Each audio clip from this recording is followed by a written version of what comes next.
months, it is mental anguish because you don't know what tomorrow's going to bring. But there's a system by which this thing works.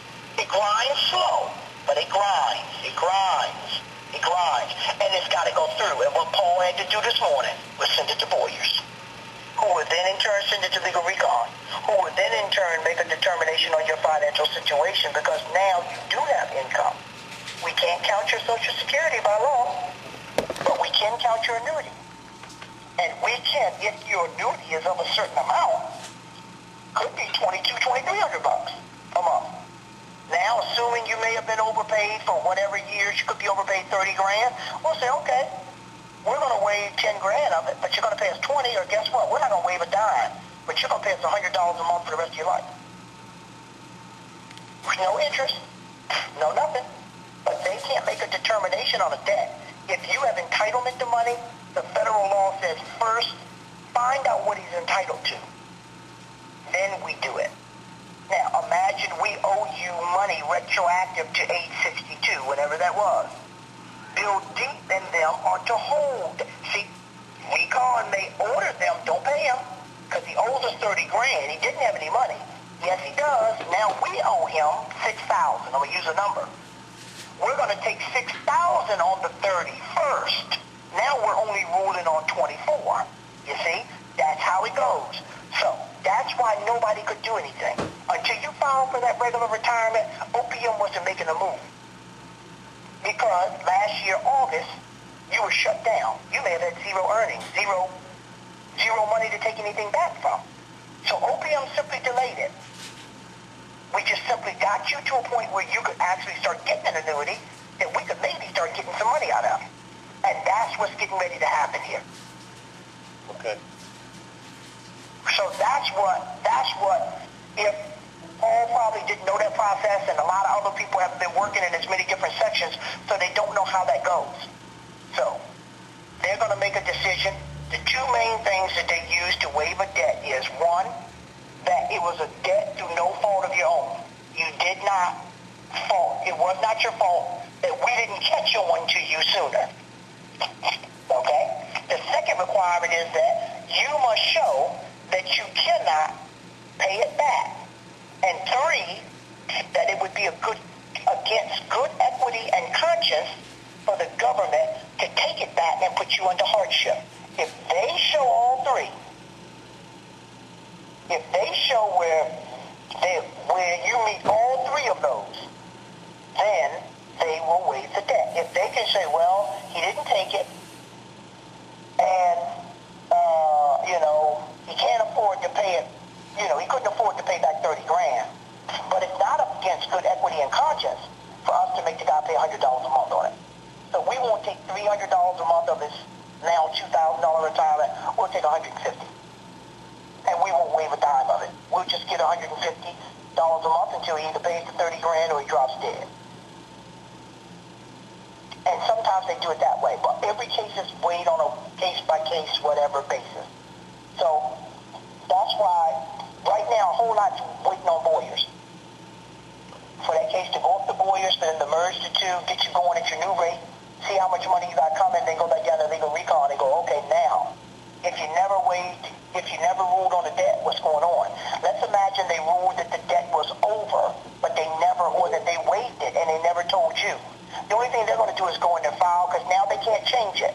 Here's the law. Once they make a call, if you said, I can't pay it back, and we looked at your finances and said, okay, we waive it, and the next day we found out you had $3 million and you lied, there's nothing the government can do. Once the call is made, the call is made. So if they already made the call, and you never got a copy of it, let's just imagine it was made, but you never got a copy of it. Somebody thought they mailed it to you and they didn't. I don't got nothing, but go ahead. I only got from what transpired out of Mr. Green and your office when Paul Green was your employee under your supervision. But I never got nothing after all the documents that I sent back. I never got from Mark Volk's office or anything. I never got a clearance of the debt or anything. So I'm just being honest. And trust me, if I had $3 million, I would have paid back that debt. But Well, yes, sir. Now, but let's imagine whoever's doing these cases is going through, and they're printing off 7 and 8 cases. And they took your case, and they put everybody's paperwork in their case. And they saw some papers they meant to throw away, and your papers got mixed up in them, and they took them and shredded them. And they thought, okay, I mailed everybody their letters, everything's in the cases. Now, your letter's in the case that you've been waived, but some kind of way your mail got thrown in the, what should have got mailed to you got mixed up, misfiled, shredded, whatever. So you didn't get it. We got a copy. Yeah, yes, he did. Look, it's a copy right here in the case. I tell people all the time, when I fax you something, I got confirmation it left my fax machine, but I cannot know that it came through yours. So you got a copy in the record that we prepared a decision to him, but you can't swear for sure whether he got it. Even if you put it in the mail, you can't be sure that the mailman didn't put it in the wrong box. You can't say he got it, but as long as it's in that record, we can get you a copy of it. And if you didn't get it, we can get you a copy. I don't know if a decision was made or not, but each office has to do their part. Even though I know what another office does, and I can do it. I could do the part that Boys is doing. I could do the legal recall part. I could have done the part if I wasn't supervised. I would have been doing the part Paul was doing. But each section has to do their part. And that's so everybody goes through the same system of circumstances. So we can't show favoritism to you and maybe not to someone else. Oh, I don't expect. You understand? Yes, I do. Mm-hmm. And I do know that when you're home, when you sit there and you go, Jesus Christ, I've been leaving this guy messages for 2 weeks. Can he not call me back? I mean, come on. 2 weeks to us is like the blink of an eye because of the number of cases that we're dealing with. And all of you, well, God, all I want to know is that you got my paperwork. Yep. There's about 200 or 300 people a week calling who want to know, did we get the paperwork? And if you call the 200 or 300 people back, then you can't do the cases. And next week when you go to do those cases, the other 200 or 300 people call, so you'll never get to do the cases. So there comes a point where you got to work and balance what's going on. And sometimes you need to talk to a supervisor like me, who maybe doesn't carry the caseload that Paul does, who may have the time after he gets home, like I am now, to give you a full explanation, which you're due. Mr. Redden, you're due this full explanation. The law assumes that you already knew this, because you would have known when he said you were stopped. By law, the law thinks you're supposed to say, okay, give me my regular retirement. Give me my MRA plus 10. You don't have to tell me about it because I already know about it. Remember, I signed it, I already know about it. Right. You give me my MRA plus 10. But here we go. In a perfect world, it doesn't always go that way. So there you go. And that's pretty much the way it goes. But we have got you on track now. It's just a matter of lawyers getting your case together and paying you. And then we'll send it back to Recon and say, did you make a call or didn't you? And Recon will tell us. And then from that point, 1, you'll be getting your regular retirement. 2, you'll know whether or not the debt was waived. And you'll know the disposition of the legal reconsideration. This should be a lovely thing. Rick Greenwell, I really do appreciate your return phone call. I really appreciate all the explanation. I'm in tears, trust me, because I wish I would have never had to went out on disability back then. I also wish that when I tried to come into Phoenix and division, and I used I went to use the benefit that, Social Security Act? No. When I came back into the Phoenix district office, I went in to use the reinstatement rights. Right. And they said, President Reagan's made a ruling that all government employees have to retake exams and yada, yada, yada. And then they sent me stating that, oh, Mr. Redding, sorry, you failed all 6 exams. And I'm like, how the hell can I fail all 6 of these exams? But, I was never a test type person. But all I wanted to do, Rick, was go back. Well, yes, sir. And I can tell you that when you accept disability, which they don't tell you at the agency, when you accept disability, you accept. Now, when you go on OWCP, you got a right to go back on your job. When you accept disability, that means I lose all reconsideration rights. I'm going out. I'm going to sit on the bench. I'm not playing the game anymore. See? Now, OWCP is like going out on injured reserve. It means I'm hurt, but I'm coming back. I'm going to play. But when you take retirement, you take a seat right behind the dugout, and and you say, I'm not playing anymore, I'm going to watch from here on in. So you lose reinstatement rights. So that's why you had to retake all your tests and everything all over again, because that's the way FERS is built. Under SERS, you could try to ease your way back in there. Under FERS, no. Once you take disability, that's why the agency wants you to take disability. One, they don't have to mess with OWCP and going to the doctors, and you got a right to work 20 hours and get paid 20 hours. They want you to just retire and go away because the HR office wants that. But the only thing is you go from taking 100%, which all of us can't live on 100% of what we make, you take 60, then you take 40. But what do you do with your 100% life and your 100% mortgage and your 100% car payment? You don't. So you got to make something work. So you take 60% for 1 year, then you take 40% for each year thereafter. Then, because your financial situation goes to almost nothing, you're forced to get back out there and work, even if you're hurt. Even if you're hurt, because that's the way it goes. Until you can get Social Security the real way, if you get Social Security, it means you got to be darn near dead. And Social Security, like OWCP, is constantly sending you to doctors and whatnot to try and prove that you're good enough to go to work. So if you're on disability with us, we give you 40%, but you're still missing that other 60. So your intention is to go back to work, and who the heck wants 40% hurt when they'd rather have 100% in good health? So you go out and you get a job. And at first you make crappy wages, and some kind of way you make your way around to making a halfway decent wage where it looks like your life's coming back together. And OPM does this survey that they have to do by law, and they find out that you cracked the 80% line. When if you knew where it was, you take my 40% and you work on your job and you start January 1, and on September the 16th, you say, hello guys, see you later, I'll see you January 1. I'm not going to work the next 3 months and make another $25,000 and lose my $18,000 a year retirement and screw myself up. See you later. That's what the average person who knows what they're doing does. They work just enough hours to make somewhere between 70-75% of their of their 80% earnings. They get my 40, and they're making it. But the law forces you to play that game, to do that until you reach 62. When we don't, or until we reach 60, when we don't wage any earnings against you. And the only reason why Paul could get you for 12 or for years previous was because you weren't 60. If you get away until age 60, after age 60, the disability rule says we do not survey you after age 60. Even though you can't draw Social Security to 62, it says if you're disabled and you get to 60, we will no longer survey you. But you got caught in the year 60.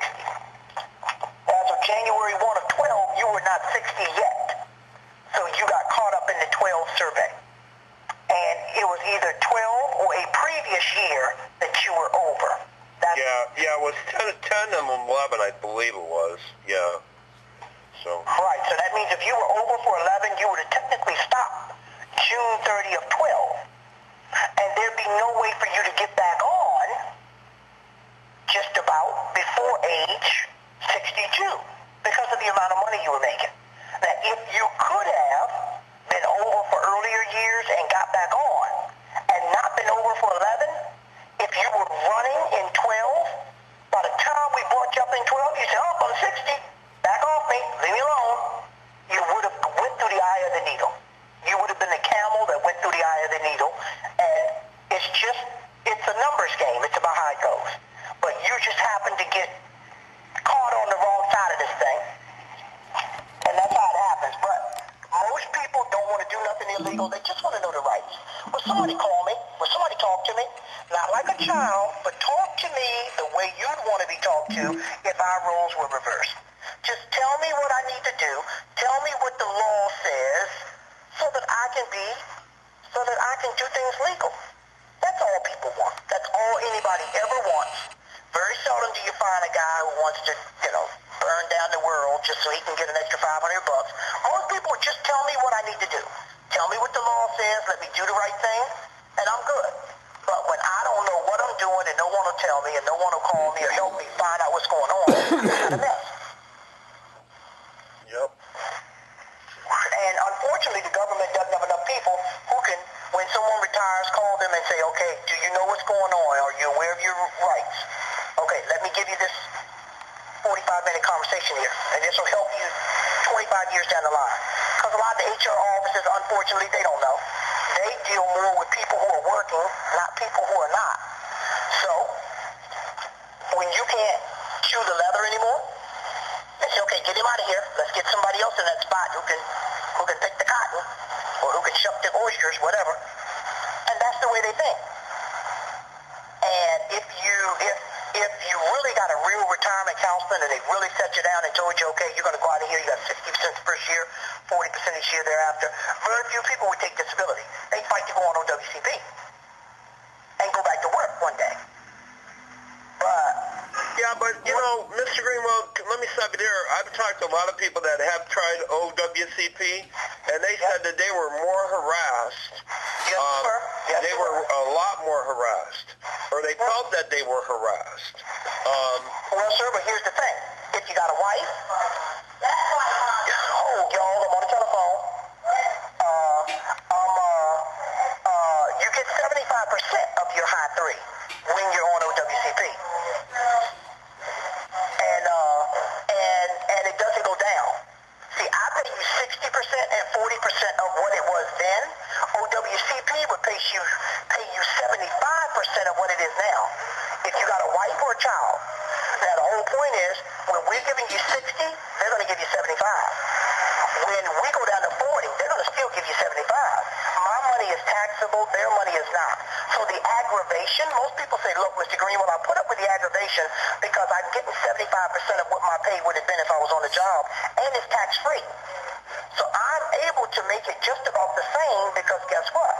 As long as when I made 100% on the job, it was taxable. Now I get 75% and it's not.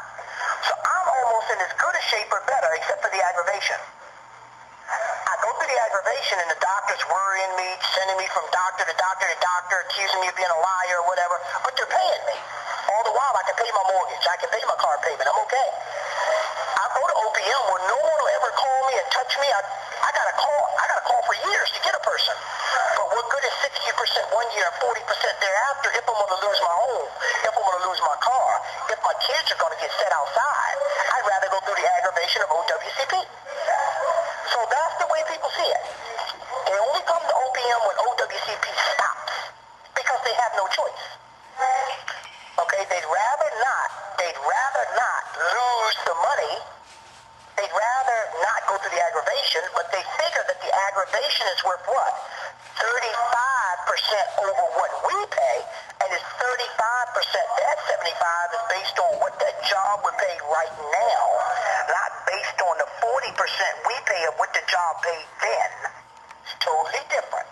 Totally different. So people go through it because they can get it. Hold on. Y'all cannot talk on the phone. Jesus Christ. We can hear all of that in here. So, unfortunately, sir, that's the way it goes. But nonetheless, you can always call OPM and ask a question. Don't know that you'll need to do any of those now. Really don't. But at this point, if a person knows, if a person could have got information some time ago, it could have done them some good. At this point right now, it probably won't do as much good as it would have done 10 or 12 years ago. But nonetheless, everybody's entitled to know. And I tell the employees, I said, don't take it personal. This is not our money, Paul. We didn't work for the money he worked for. We're not going to pay him retirement. It's not our money. We're just stewards of the money. And that's all we're going to do. We're just going to be stewards of the money. So that's about the size of it, sir. But know that you can call us anytime that you have a question about something. And we'll help you to the best of our ability. Rick, I really appreciate you with your family time and taking your government time and separating it, and I really appreciate your phone call, sir. I do. Well, sir, we're going to do our best to get you an answer as soon as we can, and make sure that you get to... Now, feel free. If you're emailing or you're calling us and you still don't, hey, Rick, I got my retirement, but I haven't heard anything, I can nudge from this side. Hey, guys, that record, send it down to Legal Recon. He needs... he wants written proof that the debt, of what the disposition of the debt is. And I can nudge from this end. We can't do it. We can't make the call. to get it going. If it ever should, say, get stalled or sitting somewhere and it's not doing anything. You should know something with your case within the next 30 days. You'll know what your retirement amount's going to be and all of that, and you're going to get paperwork for this retirement like you did on the disability way back when, a new benefit booklet. This is who you are. This is your age. This is how many years you work. This is your wife. This is your health benefit plan. It'll spell all of that out like you're going, like you're just retiring for the first time, because it's a new retirement. It's a new right. So they'll send you through all the paperwork stuff again. Then if you don't get, if you don't get a warm and fuzzy, you let us know and we'll find out about it for you. Again, I can't say it enough. Thank you very much, sir. Okay, give us a call if you need, Mr. Redden. All right, thanks.